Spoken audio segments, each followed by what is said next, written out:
This is a podcast of Nathan, Nat and Sean. Hey, everybody. Hi, guys. We're on holidays at the moment. Oh, I'm loving it. And Sick. loving it. We've gotten a collection of some of the finest work that we've done throughout the year. Oh, guys. And then we padded it out with some rubbish. Don't undersell it, no. Yeah. Don't undersell it. And this, of course, being a live broadcast. Today's best bits are all about... The best of books. Couldn't have said it better yeah. myself. Oh, my God. Right to the point you are. Enjoy. This is Nathan, Nat and Sean. Time to catch up with old mate, star of stage and screen, He's TV, amazing. radio. Oh. Now he writes books. He's done everything. He's amazing. David Campbell, good morning. Good morning to you, and thank you for my Regal Platinum Jubilee Yes. theme music, or as my wife calls it, the Platitude. The I know. Well, Platitude. she is a Brit, so she gets to call it whatever she wants, doesn't she? She can call whatever she wants. Yeah. Yeah. Is she enjoying it? Is she right up in it? I just was Googling then because we're just all about Louis on the balcony holding his No, hand. how funny over is it. he? Just, kids are just the greatest. Yeah. They're just the best. I love Louis for just really becoming the world's greatest meme that we needed. Yes. David, how are we feeling about Meghan and Harry being there? Do you think that they should be? Are you upset with them? Where are we? Where are we? They can do whatever they want. Yeah. I don't care what they do. Yeah. I think it's lovely that they're there to celebrate. I think if they're not a part of the ceremony, well, they wanted to leave the royal family and go be, solo artists and leave the band. So, that's cool. I mean, I think that Harry can still go hang out with One Direction if he wants. Do you know what I mean? I think it's all cool. Okay. I reckon they would have been damned if they did and damned if they didn't. Oh, yes, so the straight press out. would have condemned them no matter what. So They're actually pretty brave going, Yeah. to be honest, because, it sounds like the country's pretty angry. As Yeah. well. So, I just want to see pictures of Lilibet with Lilibet, don't you? Yes, Come on, sure, it's gotta sure. happen. yeah. Yeah. David Campbell, it's about time somebody wrote about what's happening inside of a bunny's mouth. I mean, seriously. So your latest book is called My Tooth is Loose, and it is about a Yes. bunny who's losing his tooth. It's about two bunnies. So this Sure. is about my twins, Billy and Betty. Of Yes. course. And it's kind of an exploration of what life was actually like as we were heading towards school photo time, and kids they start to get a bit more self-aware, and that things are falling out of their heads that they can't control.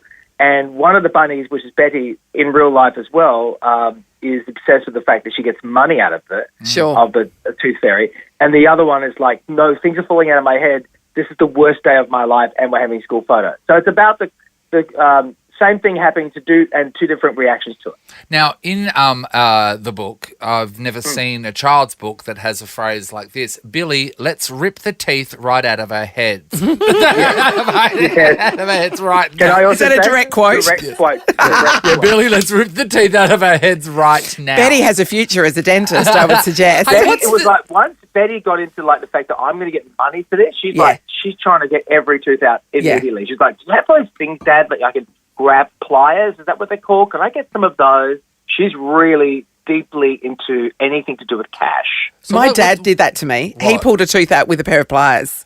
Oh my God, Yeah. really? Yeah, I'm from a farm. It was a Friday afternoon. The dentist wasn't going to be available till Monday. The tooth was really annoying me. It wasn't that loose, but there was one coming down behind it. And so Dad just used all his might. It didn't succeed the first time, and he went, "Do you want me to go again?" I can still remember it plain as day. My God, was that farm somewhere in Siberia? Yeah.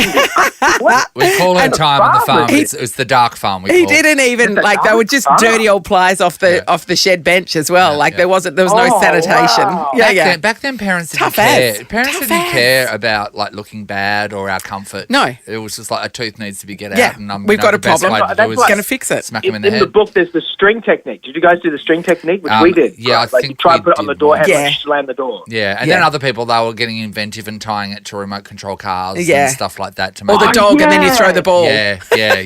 Oh my God, yeah. Yeah. Hey, what's the going rate with the tooth fairy these days on a tooth? It's a gold coin. Is it? Is it The still gold coin just a donation. It's a gold coin. That's- With inflation, there's been a lot of inflation lately. She's amazing. Interest rates have So gone up. Tooth Fairy is apolitical, guys. Now, I know that apparently Josh Frydenberg said before he lost his seat, Kurryong, he apparently said that the Tooth Fairy gave $20. Now, I don't know what's happening in Kurryong. Cost but him the if most other election. regular household, it's $2. No, if I was a kid these days, I'd be Yeah. expecting something that folds. You've got TV money. Yeah. Come on. Oh, wow. We need to speak to your kids. Can you pop them on? Oh, they're at school. What a shame. I don't think they know how much money Daddy has. I think what they want is like, they want Apple cards, they want gift cards. Let's go. Where's my Wi-Fi card? Yeah, How funny if the Tooth Fairy started leaving Apple cards. Yeah, Tooth Fairy leaves an iPad Pro Max Yeah, now. yeah. I mean, are you kidding me? Oh, Hey, what else I is reckon that good? would happen in the Kardashian household. I would say Yeah. that West or Northwest, they are getting like a Maserati for each tooth. Yeah, sure. That seems fair. What else is happening in your life, mister? We haven't caught up for ages. I've seen you for so Oh my long. God, in my life? Look, Yeah. I had COVID a couple of weeks ago, so yay. You know what? Can I just say, I was at Coles the other day, and two of the ladies there that I know, that work there, they walked up and I said, "Oh, hi guys, how are you? Haven't seen you for a bit." And she goes, "Yeah, I just got back from COVID." People speak about it like it's a resort they've been Yes, to. yeah. And I went, "Oh, really?" And she goes, "Yeah, and I booked 7 days in. It was great." And Yeah, I lost a bit of weight and I got a lot of sleep. You know, it was really fabulous. Come back so refreshed. Hey, David, one of the guys that we work here with, Zach, because we always want to know, a lot of people have been saying they get COVID and they don't really have any symptoms. Zach couldn't swallow his own saliva and he had to sleep with a drool towel because he just had to lie there and just With let his the mouth saliva roll out of his mouth all night. How are you? Oh my God. When you said he didn't swallow his own saliva, I'm like, whose saliva is he swallowing? That's the good COVID. No, I just was really fatigued, but I didn't. But my wife and a lot of friends I knew was like, "Oh, you get it for 3 days and then you're great." I was like full 7 days, man. I had man COVID, like man flu. Oh. I had like proper like feeling sorry for myself, fatigue. And I had like a cough and stuff, but that was the main stuff. Just like really tired, really achy, like sweats and chills. I'm such a catch.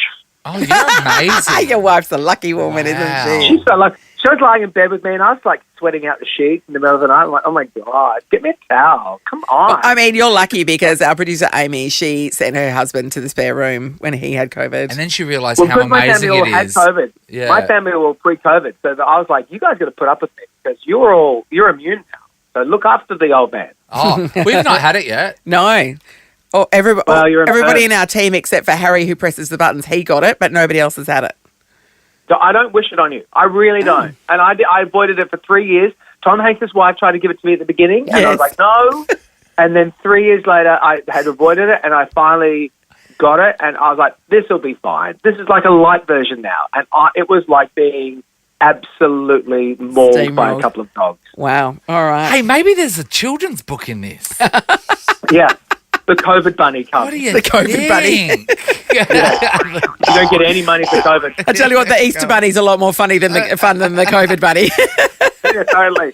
Everybody, David Campbell, my tooth is loose. You got to get it. Yeah, you Oh definitely my God, do. I just illustrated, I thought it said by Dolly Parton, but it's not, it's by Darren I Parton. know, Darren.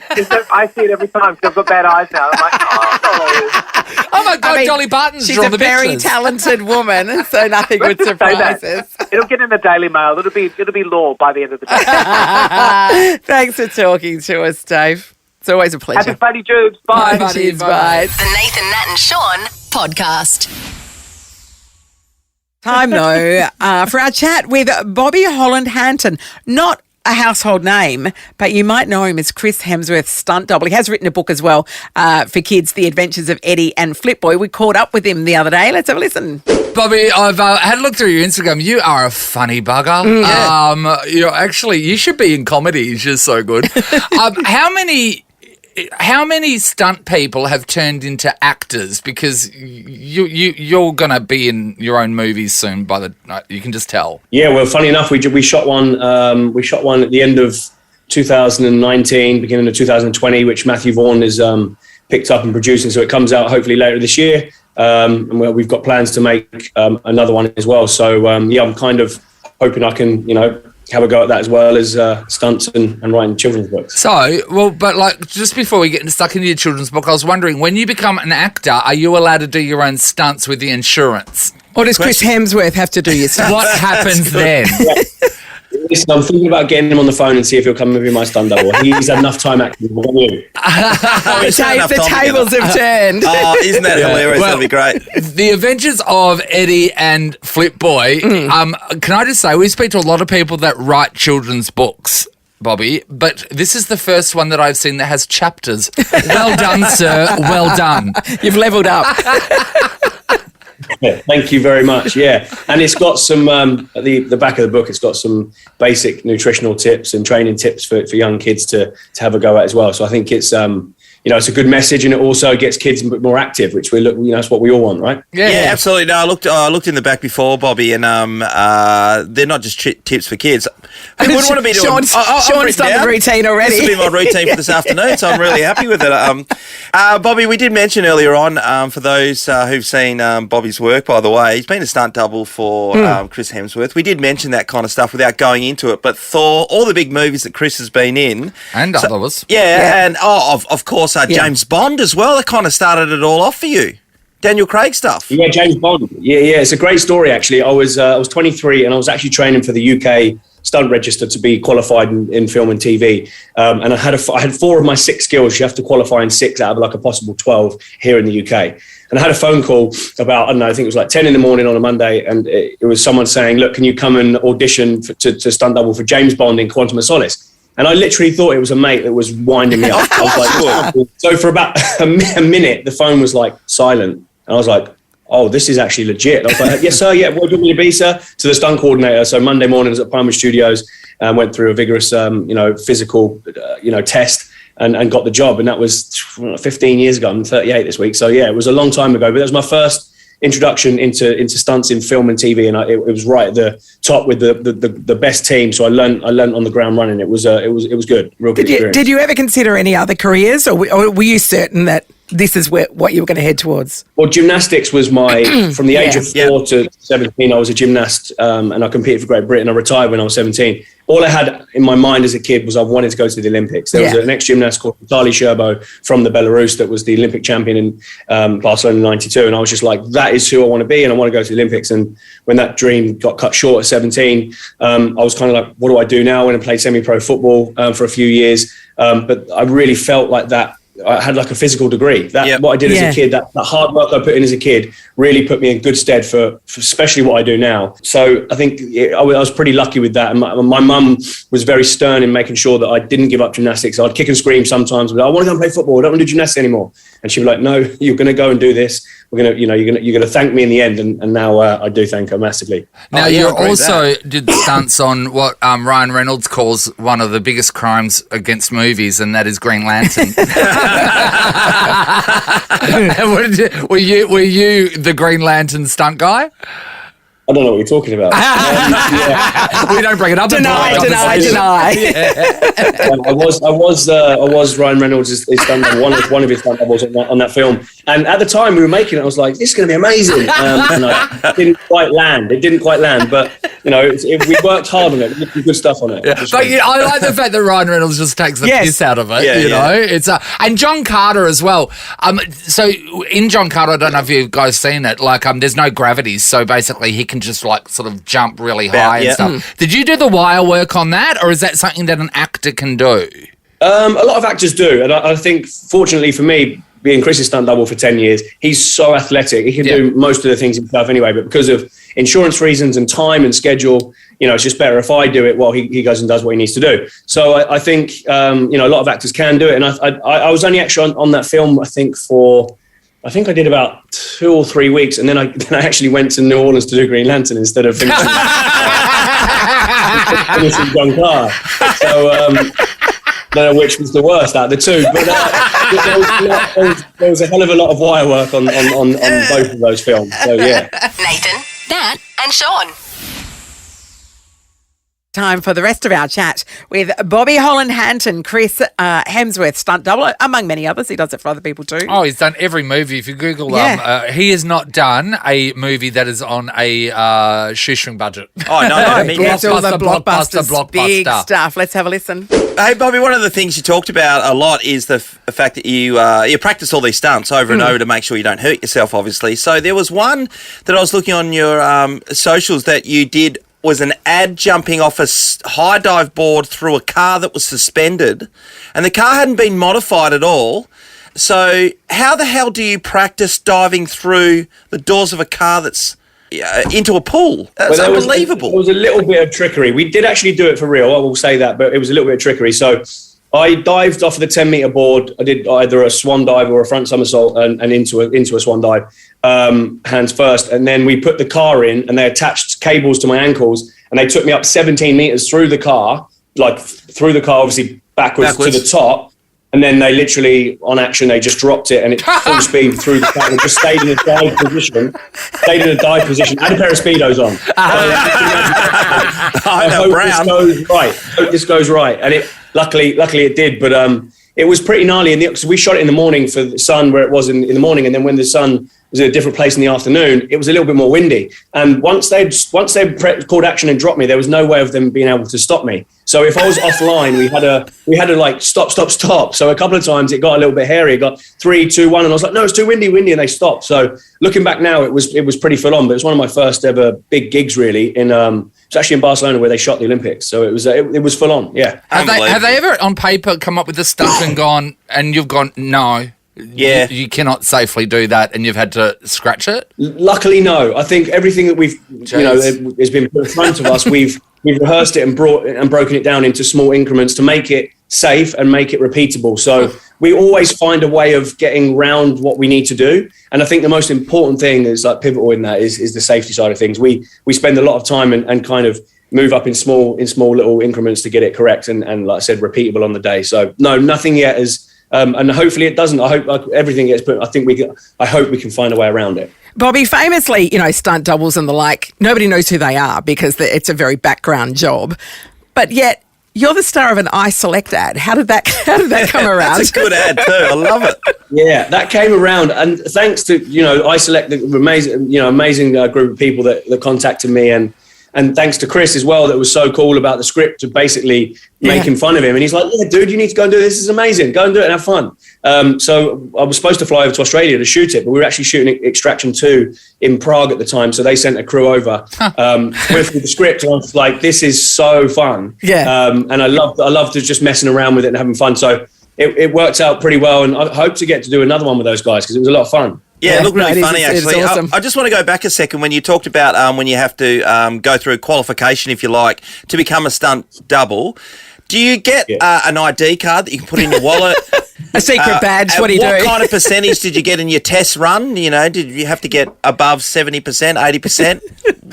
How does it work? Well, literally, it's funny because whenever you say that to someone that you meet for the first time, I'm a stuntman, they go, yeah, of course you are, buddy. So in the end, you might as well just say, I'm a bricklayer, and it just gets out that conversation quickly. You can talk about what you need to talk about. But until they're making you build their letterbox. It just falls over. It's actually quite a strict test out. You have to choose 6 disciplines. I chose, obviously, luckily for me, gymnastics, high diving, gymnastics, trampoline, and high diving. So I literally just took the test and passed, luckily for me, because it can take some people 5-6 years. The whole thing took me about 2.5, 3 years, but I was working in between. And then I did kickboxing, swimming, and scuba diving. And there's like a possible 12, but you have to qualify, and there's different judges for each thing. So it's actually really hard, and it's expensive. You've got to pay for it yourself, and all your free time you're training, trying to get that done. So you're working to make the money, then you go and spend it training, and you just basically, it's a circle until you pass, really. It's full on. Is there a stuntman code of ethics that you have to live by where you can't use your skills in real life to say fake insurance claims and act like, someone's hurt you when they haven't? Is there a moral compass that guides stunt people in real life? Listen, no joke, the amount of times I've phoned to get insurance for what I do, and they put the phone down. I'm not even kidding. No wonder you have to do ads for them. You do the automated, so it takes 20 minutes to actually speak to a human. Yeah. You speak to them, and he's like, what do you do for a living? I'm a stuntman. And then it's silence and the phone's down. I literally think it's a prank call. I swear to God. It's too good. You know what? I can't wait to see you in your own movies. Yeah, you're really funny. Thank you. Yeah, you're a good guy. Thank you so much. Everybody should check out the book, The Adventures of Eddie and Flipboy, Bobby Holland Hanton. Thank you so much for talking to us. Thanks, guys. Thanks for having me. Go on, Bobby. Cheers. Thanks, Bobby. You're listening to Nathan, Nat and Sean. Larry Emdur has written a book. It's called Happy as Larry. Check it out. And you know what? We've got the big guy on the phone now. Larry, you've got a lot of celebrity in your book. book, but Yes. I want to. I read this really interesting chapter, and it was about when you realised you didn't want to be a proper reporter because of how serious it can be, and it was all about the death knock that you would have to go and do. Yeah. Can you tell us a little bit about that time, because that to me is really, really interesting, and why you weren't suited for that job? Well, what happened, it still happens today, is when I get nervous, I smile, right? And not smile, not like the sort of Luna Park smile, but the corners of my mouth sort of curl up. Oh, so in you a smirk. Yeah. A smirk, which you That's can worse. still see it every day. Yes. Every day on the morning show or on the chase, because I still get nervous on those shows. And you can see this little nervous, smirky, smiley thing trying to break through.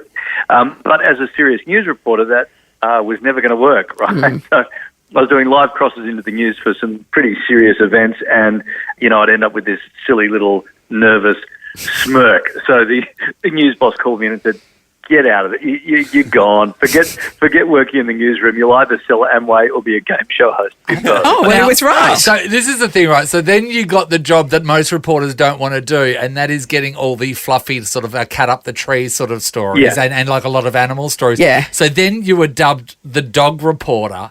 Now That's right. Now tell people about what happened when you were sent up to get grabs from Michael Chamberlain, Lindy Chamberlain's wow. Yes. Right. husband. Yeah. So this was this is a This great is story. so full on. So I had taken the round, the light, fluffy stories at the end of the news. They were mine. I owned that spot.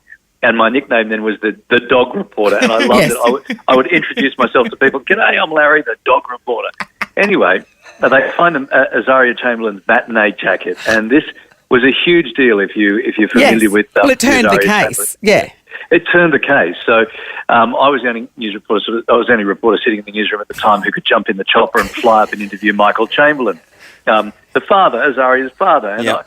so I got out of the chopper and I went up and he said, "I haven't seen you before," because he's used to seeing all He's these seen them all, yeah. serious reporters. And I'll go up and go, "Oh, hi, my name's Larry. I'm the dog reporter." And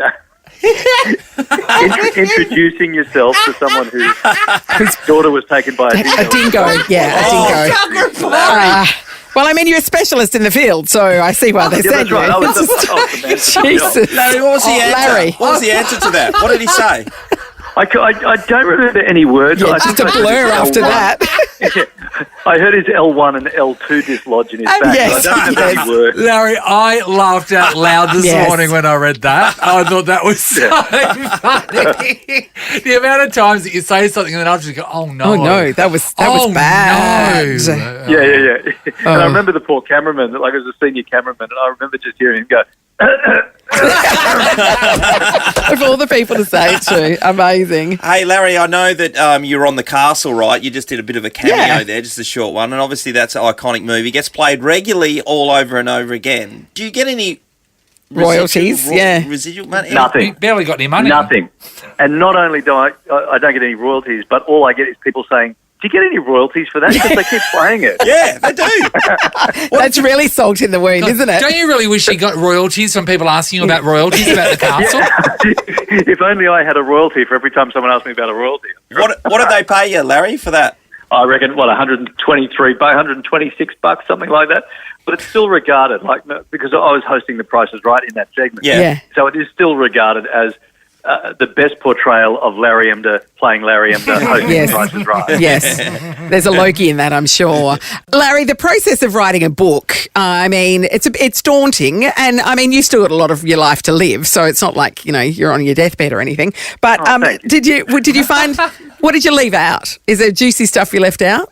This took us up to, say, really in the workspace, kind of Price is Right stuff. So, Yeah, right. Yep. Oh, there's more to come. There's lots more. There's lots more great stories. I didn't really even touch on the morning show and, doing the chase now. And there's been some incredible yacht races to Sydney to Hobart. There's Yes. amazing stories about that. So, I've got a bit more. There's a Vol 2 coming. And would there be a volume 3 that you would drop just before you know you're going to die, so you don't have to worry about the lawsuits? Yeah. Yeah. Just the Larry Diaries to be published after your death. Yes. That's right. That was those books called Happy As. That one will be called Dead As. Hey, Larry, by the way, the chase the other night was almost number one. Yes. Actually, it was Unbelievable. behind the newsers here. Yeah. So you're dominating in Perth, so you're killing it. Oh, terrific. Well, thank you. Thank you, everyone in Perth who's watching. I love doing that show. It's great fun. We're having a blast, and I'm slowly but surely getting my head around all those big words. I love the one sentence introduction that people give Yes, themselves. me too. Hi, I'm Anna's Sean, and I love soup and horses.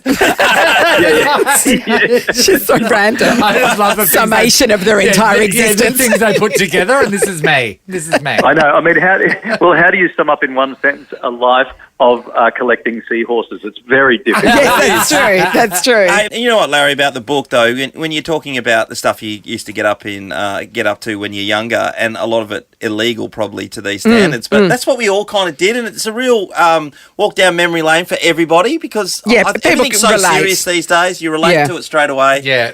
And that's what I'm getting. That's what I'm getting back. And all those stories about, there's stories about sex in panel vans and beach culture. I had a panel van. But so many people did. But a lot of people are coming back going, I remember that. I remember eating fish and chips on the beach with my grandparents, and I remember this, and I remember that. So it's opening up all the doors that I wanted it to. It's starting the conversations I wanted to. So I'm really happy about that. A lot of funny, silly TV stories guaranteed. But there's some other things there that'll just help us reflect and stop thinking about the grey COVID rubbish we've been thinking about for so bit of long. nostalgia. Yeah. It's beautiful. Yeah, a bit of nostalgia, a few smiles. Mate, you know Well, what, we love your work, Larry. That was the Dog Reporter. Happy as Larry is the name of the book.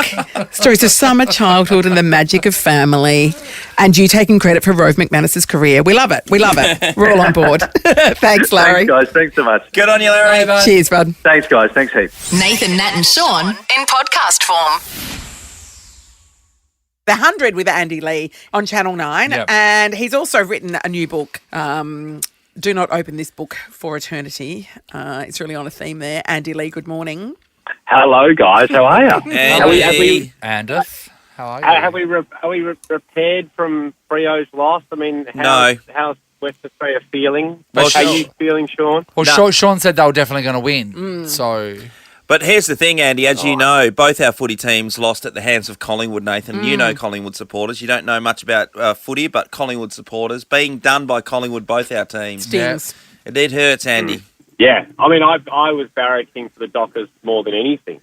And then to go through the heartbreak at the hands of Collingwood for a team that's not even mine. Oh, I know. That stings. Yeah. Yeah, I'd have They're all dressed like the rubbish Hamburglar too, aren't they? Yeah, they are like the Hamburglar. Bunch of criminals. Is that what we think of them? Yes, absolutely. Yes. Hopefully Sydney knock them off on the weekend, Nathan. We can be done with the black and whites. Did you have a bit of a punt on the football, Andy Lee? No, not much of a better, actually. I'm glad I didn't because my heart would have got involved and I would have been, all about the purple. But, I mean, obviously, what about West Coast Eagles fans? Do they want Freo to not make it, or does the Western Australia band together? Well, here's the thing, Andy. It's as a West Coast Eagles, the resident West Coast Eagles supporter. Look, there was no bad outcome. I think it's safe to say either Western Australian football was going to be the victor, or the natural order of things was going to be restored. So there was no bad outcome. You know what I mean?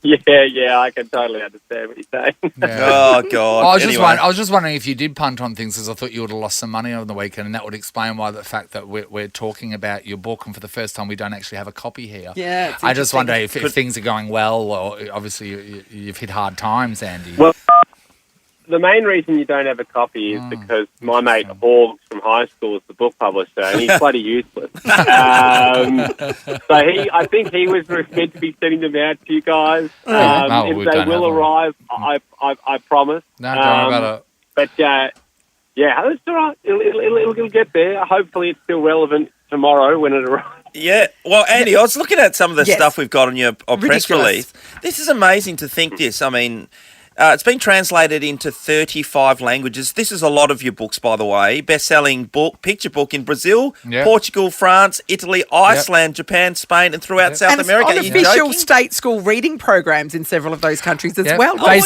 said it's been sent to over 2 media outlets. And it won an Oscar somewhere. Is that right? Did I read that? Yeah. All true. 35 languages. Obviously, I can speak 33 of them, so it's only Yes. two that I have to dust up on. No, I'm as surprised as anyone that people around the world have been enjoying it. But it does mean that any international trip is definitely tax deductible. Oh, yes, as I yes. go Well done. and Oh, find so my- What's and most find myself unusual, bookstore. Andy, about this is that you've had this much success with a children's book that's not about farts. That's very unusual.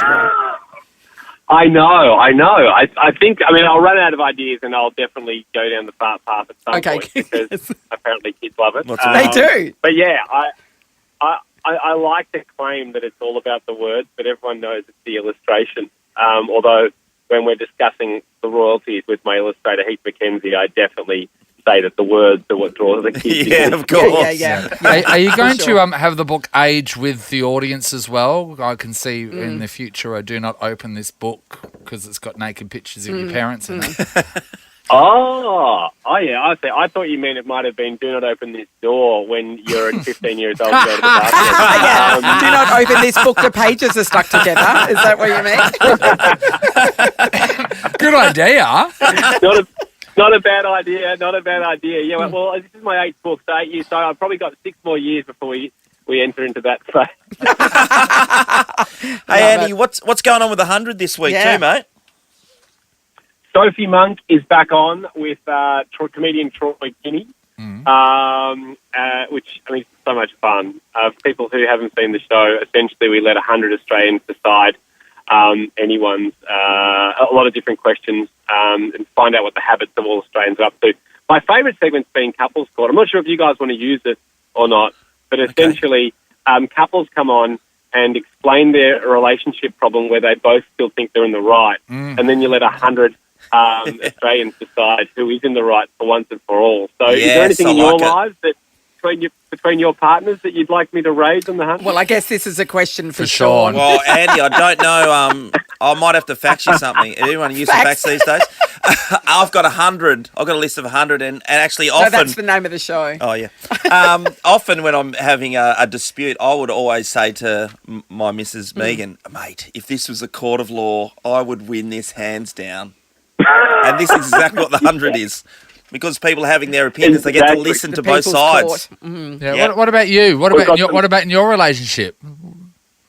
Oh, with Beck, her list would be longer than mine, so it'd be a worry about opening those cans of worms. But to me, I now leave. So Beck is always late, right? Always. Yeah. So I now leave without her, even if we're going to the same restaurant. I've now got a new rule that I just go, and she thinks that that's unreasonable.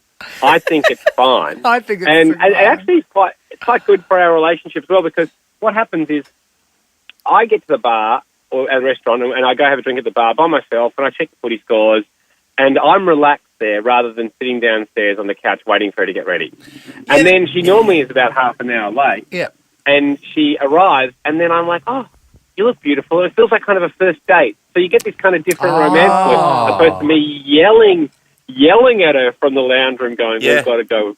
Yeah, because then That's a she really doesn't good point. feel the pressure as well. And then also you can have a whole other relationship with the girl that you meet earlier at the bar and then make her leave a little bit like, In case you wanted to. I mean, you could really have best of both There's a lot of worlds. angles here, isn't there? There's a lot of benefits. Exactly. Yeah. Exactly. I can get through. It's small talk and some bad direction within 25 minutes. There you go. No. What about, has she ever stood you up and just thought, oh, I can't be bothered going, and you're just sitting there waiting for her?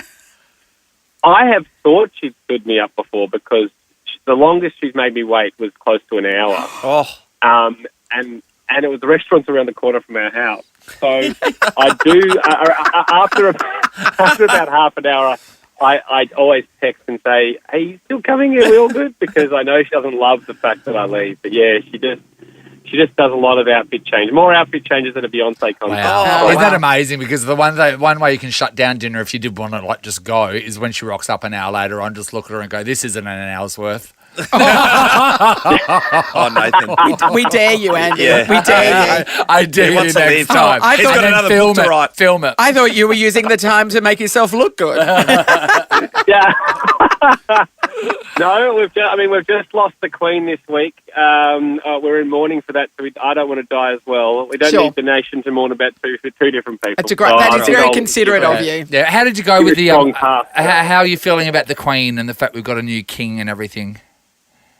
Well, I'm not a monarchist at all. Yeah. So I find it all quite ridiculous. It reminds me of Game of Thrones. But I did have massive respect for the Queen. I thought she did a remarkable job. And really, she was leading the feminist movement before it even existed back in the day when she was the youngest kind of monarch to be crowned. So it's kind of like Collingwood Football Club. I have to respect them, but I don't like the monarchy. Well said, Andy. That was very well put. All right. Well, at the 100 tomorrow night, everybody, after the block on Channel 9. And do not open this book for eternity is in all good bookstores now, but not in our office, apparently. No, it's on its way. He's not doing well. It'll get there, I promise. He's not doing well, everyone. Please buy some books. Love your work, Andy. Thanks, Thank On your you. legend. Bye. Thank you, Bye. bud. Appreciate it. Nathan, Nat and Sean is a Nova podcast. For more great comedy shows like this, head to novapodcasts.com.au.